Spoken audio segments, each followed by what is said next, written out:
자녀들이 행복하게 지내려면 엄마로서 무엇을 해야 할까요? 2024년 2월 12일 수행법회 6.13 만인대법회 리허설. 안녕하세요.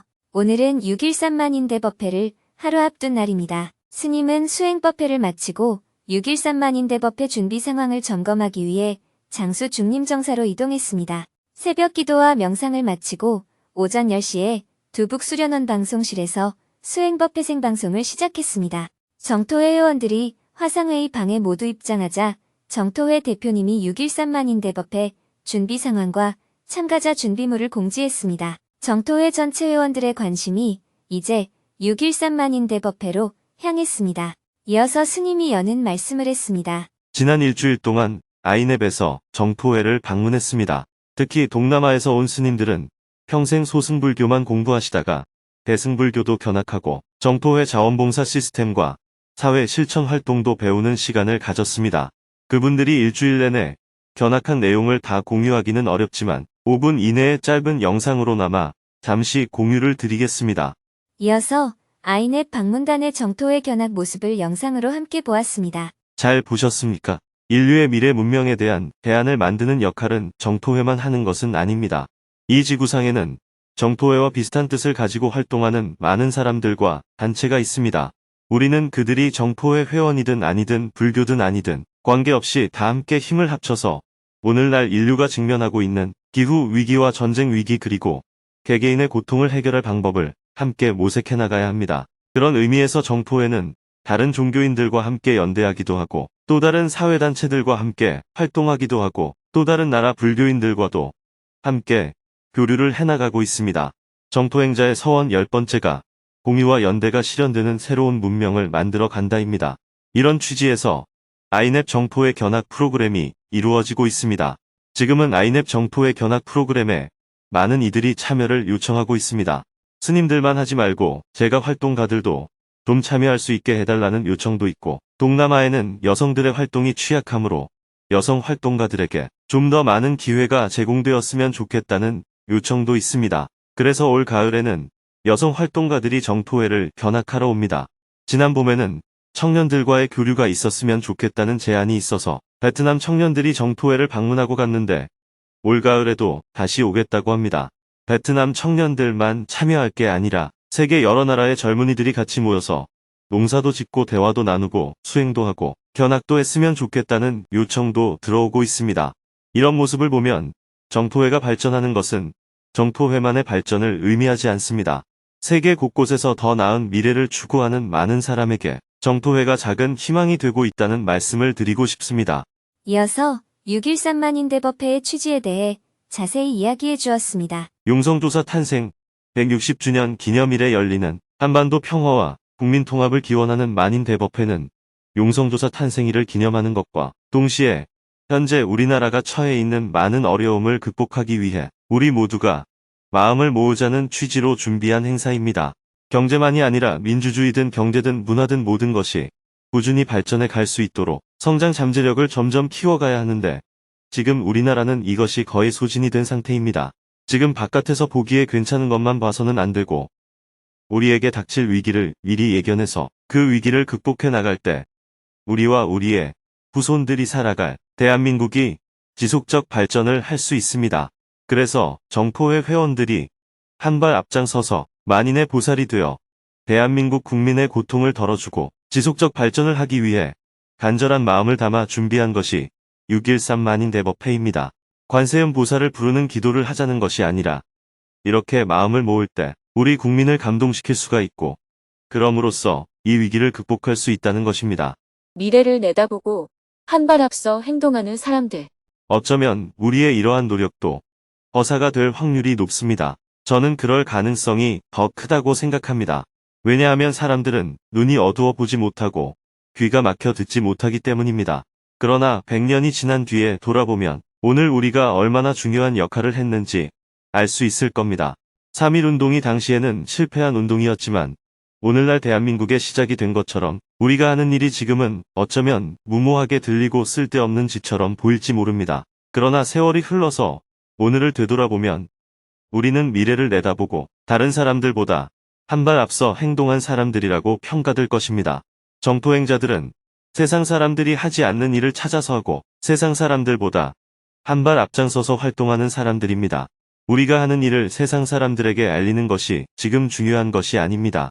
지금은 무슨 일이 잘 안 되는 이유가 알려지지 않아서가 아니라 정말 진심을 다하는 사람이 이 세상에 너무 적기 때문입니다. 정치를 하려면 정말 국민을 위하고 나라를 생각하며 정치를 해야 하는데 오직 개인의 명리와 이익 그리고 자기 당파의 권력 쟁취를 위해서 정치를 해나가잖아요. 그래서 여러분들은 정치를 불신하게 되는데 한반도 평화를 가져오려면 북한 사람과도 대화해야 하고 서로 싸우는 정치인들과도 대화해야 합니다. 국론 통합을 하려면 결국 서로 싸우는 정치인들이 스스로 나서서 해결해야 하므로 우리는 그들을 미워할 게 아니라 그들을 설득해야 합니다. 우리가 정치인들을 자꾸 미워하고 외면하면 세상은 점점 나쁜 길로 갑니다. 왜냐하면 그들은 세상을 허물어뜨리는데도 큰 역할을 하지만 세상을 바로잡는데도 큰 역할을 하기 때문입니다. 우리는 가진 권한도 없고 우리가 가진 힘도 미비해서 세상에 나쁜 영향도 별로 안 주지만 좋은 영향을 주기도 어렵습니다. 그래서 우리는 이렇게 만인의 합창을 통해서 세상에 호소하고자 하는 것입니다. 옛날식으로 표현한다면 이러한 우리의 정성이 하늘을 감동하게 해서 기적이 일어나도록 하자는 의미입니다. 용성도사님의 탄생을 기념하는 것에 머무르지 않고 과거를 딛고 미래로 나아가기 위한 행동을 하기 위해 1만 보살이 모이는 것이 6.13 만인대법회입니다. 이어서 증문즉서를 했습니다. 2명이 사전에 질문을 신청하고 스님과 대화를 나누었습니다. 그중 한 명은 자녀들에게 전법을 하고 싶은데 어떻게 하면 좋을지 스님에게 조언을 구했습니다. 자녀들이 행복하게 지내려면 엄마로서 무엇을 해야 할까요? 저는 정토회를 만나 불교대학과 경전대학을 마치고 전법회원이 되어 봉사하면서 마음이 아주 평온해졌습니다. 이리저리 껄떡대거나 화내는 일이 별로 없을 정도로 마음이 편안해졌습니다. 저는 자녀가 셋입니다. 아이들 셋 모두 큰 문제 없이 건강하게 성인이 되었습니다. 그런데 아이들은 저보다 행복하지 않은 것 같습니다. 아이들에게 정토불교대학이나 행복학교, 청년 프로그램에 대해 안내해 주었지만 해볼 마음이 없는 것 같습니다. 제가 볼 때는 아이들이 지금 가진 것만 해도 충분히 행복할 수 있을 것 같은데 경제적으로는 상대적인 부족감을 느끼면서 우울해하기도 하고 외모에 치중하여 성형수술을 하겠다고 하기도 해서 안타까운 마음이 듭니다. 저 나름대로 이런저런 얘기는 해보지만 별 효과는 없는 것 같습니다. 제가 나이 50이 다 되어서야 알게 된 부처님의 가르침을 아이들은 저보다 좀 더 일찍 알아서 20대부터 행복하게 살았으면 하는 바람이 있습니다. 똑같은 상황에서도 아이들이 가진 것에 감사하며 더 행복하게 지낼 수 있도록 하려면 엄마로서 무엇을 해야 할까요? 질문자가 불법을 만나서 괴로움이 좀 없어지고 좀 더 자유로운 마음이 됐다고 하면 아이들은 질문자의 삶을 보고 영향을 받지 질문자의 말을 듣고 영향을 받는 게 아닙니다. 아이들은 질문자가 자꾸 불교대학 해보면 어떻겠냐 이렇게 얘기하면 귀찮아하고 나중에는 마음속에 시비심이 일어나서 거부하게 됩니다. 엄마는 불교대학 나와놓고도 그래. 전법회원이 되어도 그래. 자기도 못하면서 우리 보고 하라 그래. 이렇게 말은 안 하지만 속으로는 이렇게 생각합니다. 질문자가 말을 하지 않으면 이런 반발심이 일어나지 않는데 말을 하면 사람의 심리가 자꾸 트집을 잡게 돼요. 스님이 만약에 대중과 같이 살면서 아무 잔소리도 안 하면 사람들은 스님을 늘 존경합니다.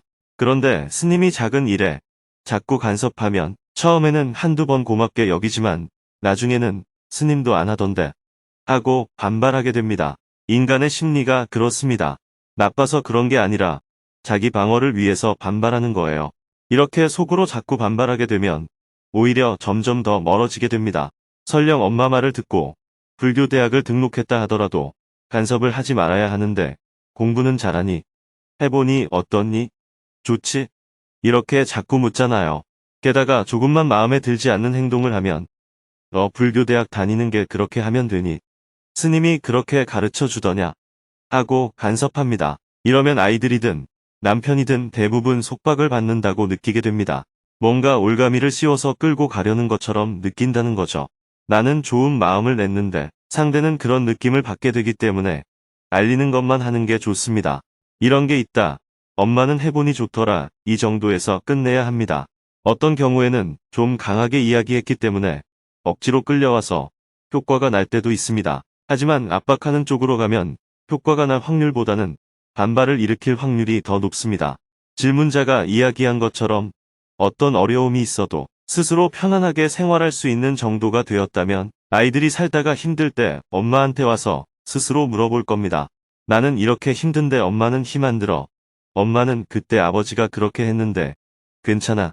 하고 물을 때 이렇게 대답하면 됩니다. 나도 옛날에 진짜 힘들었는데 이 법문 들으면서 요즘 조금 나아졌어. 인생이 별거 아니라는 생각이 요즘 자꾸 들어. 이렇게 말할 수 있을 때 아이들이 조금 관심을 갖게 되는 겁니다.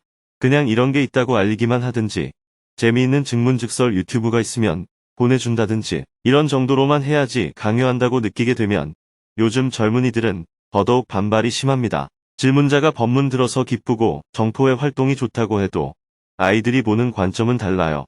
아이들은 엄마가 내가 원하는 걸 얼마나 해줬나 이런 것을 갖고 평가합니다. 그래서 질문자가 정토행자로서의 관점을 분명히 해야 해요. 아이들이 성형수술을 한다고 하면 엄마가 반대는 하지만 네 돈 갖고 하는 건 어쩔 수 없다고 생각한다. 그러나 엄마는 그런 돈은 못 준다. 이렇게 뜻을 분명히 밝혀야 합니다. 사치품을 산다고 하면 네가 하는 건 네 자유지만 엄마는 지원을 못한다. 이렇게 말할 수 있어야 해요. 자기 돈 갖고 자기가 하겠다는 것에 대해서는 안 하면 좋겠다고 의견을 낼 수는 있지만 개인의 자유이기 때문에 강요할 수는 없습니다. 그러나 엄마의 돈을 달라고 할 때는 딱 잘라서 얘기해야 해요. 얼굴을 고친다고 행복해지는 것이 아니라고 생각하기 때문에 엄마는 찬성할 수가 없다. 이렇게 입장을 명확하게 얘기하는 게 필요합니다. 정토행자는 어떤 것이든 낭비해서는 안 됩니다. 어떤 것이든 내 것이라고 내 마음대로 써서는 안 됩니다. 왜냐하면 이 지구에 개인 것이 어디 있어요? 다 공공재죠. 다만 나에게 활용할 수 있는 권한이 지금 있는 것일 뿐입니다. 그러니 개인을 위해서는 최소한으로 쓰고 공공의 이익과 어려운 사람을 돕기 위해서는 기꺼이 함께 나눠 쓰는 자세가 필요합니다. 아무리 자녀라 하더라도 그런 행동은 정토행자가 지향하는 삶의 원칙에 맞지 않는다는 관점을 가져야 아이들에게 엄마가 어떤 인생을 사는 사람이라는 게 잡힙니다. 그냥 종교로 유인하듯이 절에만 다니면 네가 원하는 건 내가 뭐든지 다 해줄게 이런 방식의 접근법은 바람직하지 않다고 생각합니다. 그래서 아이들 보고 뭐라 하기 전에 자기 변화가 우선입니다. 그러나 알림은 해야 합니다. 왜냐하면 이런 좋은 기회를 그들이 가질 수 있어야 하기 때문입니다. 모르면 못하니까 알려주기는 해야 합니다. 그러나 강요해서는 안 된다는 관점을 가지면 좋겠어요. 질문자가 우리 아이들도 마음 공부를 했으면 좋겠다 하고 생각하는 것은 좋게 말해서 전법을 하는 마음 같지만 그렇지 않아요. 단지 내 자식에 대한 자기애착에 불과합니다. 질문자가 나이 50에 불법을 만나 잘 살듯이 아이들도 온갖 어려움을 겪고 나면 결국에는 불법을 찾게 될 겁니다. 어릴 때 불법을 만나면 좋겠지만 아이들은 지금 그게 귀에 들리지 않습니다. 질문자도 20대에 불법을 만났다면 귀에 들어왔겠어요? 인생을 살면서 온갖 애환을 겪고 나니까 그때서야 겨우 귀에 들어오게 된 겁니다. 모든 것은 때가 있습니다. 그래서 강요하지는 않되 아이들이 관심을 가질 때는 언제나 가까이에서 접할 수 있는 환경을 만들어 줘야 합니다. 불교대학이든 행복학교든 증문즉설이든 이렇게 항상 열어놓고 있어야 관심이 생길 때 찾아오게 됩니다. 누구도 억지로 하도록 할 수는 없습니다. 그러니 자기 정진에 더 집중하면 좋겠어요. 질문자의 아이들을 향한 마음은 전법의 의지보다는 애착의 마음이 드러난 거라는 것을 아셨으면 좋겠습니다. 감사합니다. 잘 알았습니다. 대화를 마치고 나니 12시가 다 되었습니다. 생방송을 마치고 스님은 점심 식사를 했습니다. 식사를 마친 후 12시 30분에 두북수련원을 출발하여 장수 중림정사로 향했습니다. 차로 2시간 30분을 달려 오후 3시에 중림정사에 도착했습니다. 중림정사에는 500여 명의 봉사자들이 곳곳에서 행사 준비를 하고 있었습니다. 스님은 물빛 공원으로 이동하여 행사장 전체를 한 바퀴 돌아보았습니다. 의자 8,000개가 거의 다 설치되었고 봉사자들이 일부 구역에 의자를 추가로 설치하고 있었습니다. 모두 수고가 많으십니다. 스님은 구역마다 의자에 앉아보며 스크린과 무대가 잘 보이는지 점검했습니다. 경사를 고려해서 의자를 이렇게 놓은 건 이해가 됩니다. 그런데 여기 앉는 사람은 무대도 스크린도 잘 안 보여요. 그러면 몸을 비틀어서 봐야 하는데 2시간이나 이렇게 보면 너무 힘들어요. 경사도 고려하면서 스크린이나 무대가 보이도록 하려면 의자를 어떻게 놓으면 좋을지 전체적으로 다시 살펴보면 좋겠어요. 스님의 제안에 봉사자들이 대답했습니다. 잠시 후에 생수를 배치할 건데 그때 전체적으로 다시 점검해 보겠습니다. 그리고 둘째, 스크린 앞에 놓인 의자를 일부 뒤로 빼서 깔개를 깔고 앉는 사람들이 앞에 앉을 수 있도록 하면 좋겠어요. 의자 뒤에 깔개를 깔고 앉으면 잘 보이지도 않잖아요. 네, 알겠습니다. 행사장을 다 돌아본 후 무대에 올라가 리허설을 시작했습니다. 사회자 멘트에 따라 스태프들이 재바르게 마이크를 전달하고 무대에 설치해야 할 물건들을 옮겼습니다. 스님도 마이크를 잡고 직접 인사말을 해본 후 참가자 소개를 짧게 연습해 보았습니다. 1부 리허설을 모두 마쳤습니다. 2부 리허설을 시작하겠습니다. 무대에서 리허설이 진행되는 동안 봉사자들은 자리마다 물을 놓고 자리를 최종 점검했습니다. 2부 리허설은 평화행진까지 직접 해본 후 마쳤습니다. 리허설을 마치고 방송 음향 담당자가 긴급 제안을 했습니다. 현재 방송 음향 쪽에서는 행사 전체를 자막까지 넣어보면서 점검을 못 해봤습니다. 이대로 리허설을 마치면 안정적인 행사 진행이 불가능할 수 있습니다. 평화행진은 실제로 100명이 행진을 해봐야 해서 공동체 활동가들이 모두 참가해서 리허설을 다시 해보면 좋겠습니다. 스님이 대답했습니다. 좋아요. 공동체 활동가들은 저녁 수행 버페를 모두 빠지고 전체가 모여서 7시부터 리허설을 하겠습니다. 저녁에 처음부터 다시 리허설을 해보기로 하고 모두 저녁 식사를 했습니다. 스님은 간단히 저녁을 먹은 후 불심도문 큰 스님에게 인사를 드리고 다시 물빛 공원으로 향했습니다. 스님은 준비팀에서 배정한 내빈석에 앉아보았습니다. 행사 당일 날씨가 맑아서 땡볕 아래에 2시간을 앉아 있어야 하는데 그늘이 많지 않았습니다. 준비팀에서는 내빈석을 가장 시원한 곳으로 배치했습니다. 여기는 장애물이 있어서 무대가 잘 안 보이네요. 저기에 차양이 있는 벤치가 모여 있는 곳으로 내빈석을 옮기면 어떨까요?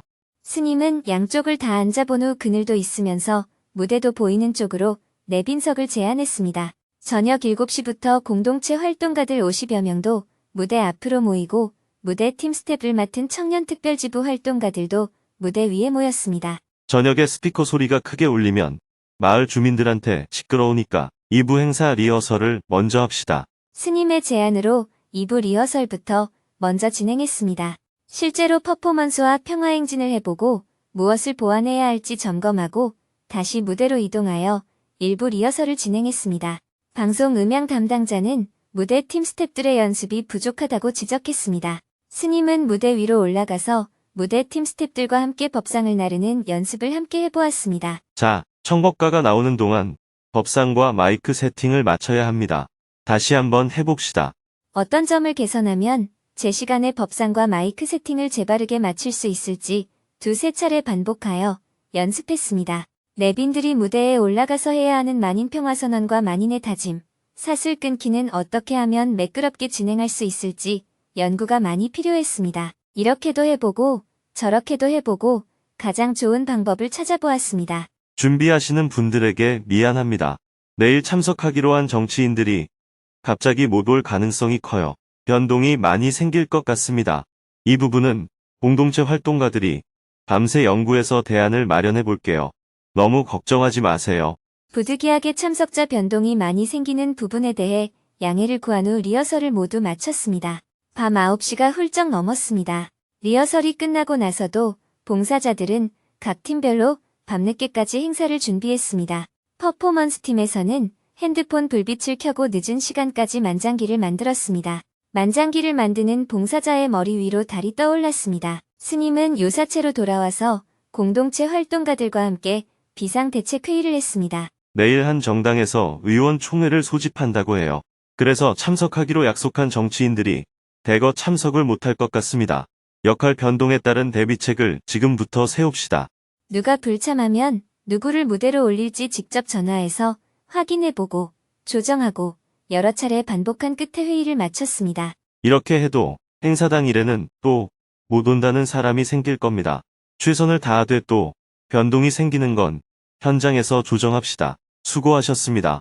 밤 11시가 넘었습니다. 내일 새벽부터 행사를 준비하기 위해 중림정사에는 500여 명의 봉사자들이 취침했습니다. 정말 긴 하루였습니다. 내일은 백용성 조사 탄신 160주년 기념 한반도 평화와 국민 통합을 기원하는 6.13 만인대법회가 장수 중림정사에서 열릴 예정입니다.